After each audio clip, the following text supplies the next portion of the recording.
And meanwhile, President Trump is weighing military action in Iran. He's previously called the killing of protesters a red line. Here's the president yesterday on that.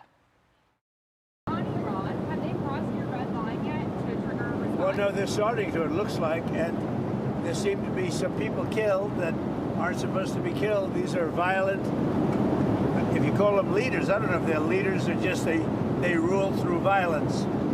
But we're looking at it very seriously. The military is looking at it, and we're looking at some very strong options. We'll make a determination. And Alex Gray, former NSC chief of staff under President Trump, joins me now. And I just told Bill I could talk to you for hours, but we'll make the most of the time that we have right now. Can you size up for us this Iranian protest and how it may or may not differ from ones in the most recent past? Well, thanks, Dana. I think, first of all, we have to note that a red line under Donald Trump means something very different than a red line under Barack Obama. And I think the Iranian regime obviously knows that. Midnight Hammer, Nicolas Maduro, Soleimani, Baghdadi, they understand that when President Trump talks about red lines, that has a very powerful deterrent effect. And I think we're going to see that. We're already seeing that play out in that this regime, frankly, has been a lot more judicious in how they've approached these protests than they have in the recent past, to the point of even insultingly offering Iranians $7 a month if they'll leave the streets. So I think we're already seeing the regime having second thoughts or thinking through a little bit more how they're engaging, because they know that the United States is willing to engage in a way that we certainly haven't over the last maybe two major protests. One of the things that I think is significant and is different is that one of the protests that was sparked before was because a young woman was killed after she was found to be not wearing her hijab. And that caused a lot of problems. This one is more about economics and the currency that is collapsing. How significant is it that Iran called and asking to negotiate with President Trump over the weekend? And second question, what's there to negotiate? Well, there's nothing to negotiate. It's significant, Dana, only in the sense that I think it shows the extraordinary weakness of the regime, and that the regime is in the weakest position since 2009, when they came into the streets. And unfortunately, the United States under President Obama was not there for the protesters. But I think what we're seeing here is a confluence of multiple things.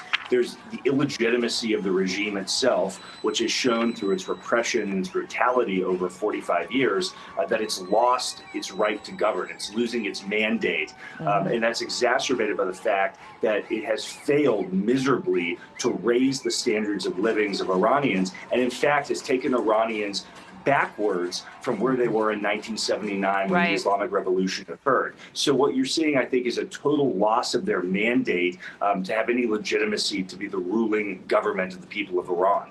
I think another thing that's different is that there is access to the internet. So they can see how the other Middle Eastern countries are modernizing.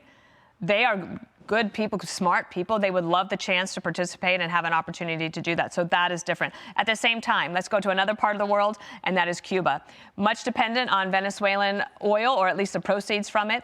President Trump yesterday posted this: "There will be no more oil or money going to Cuba. Zero. I strongly suggest they make a deal before it is too late." The Cuban president responded, saying that Cuba is a free, independent, and sovereign nation. No one dictates what we do. Cuba does not aggress. It is aggressed upon by the U.S. for 66 years, and it does not threaten.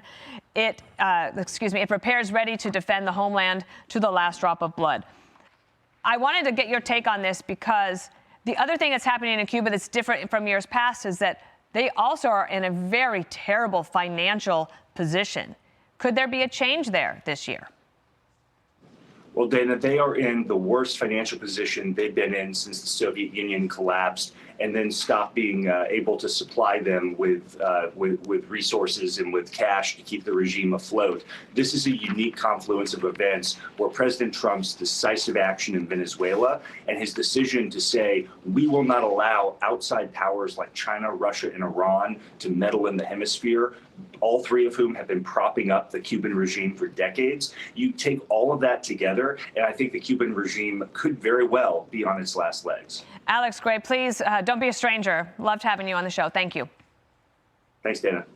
I'm Steve Doocy. I'm Brian Kilmeade. And I'm Ainsley Earhart. And click here to subscribe to the Fox News YouTube page to catch our hottest interviews and most compelling analysis.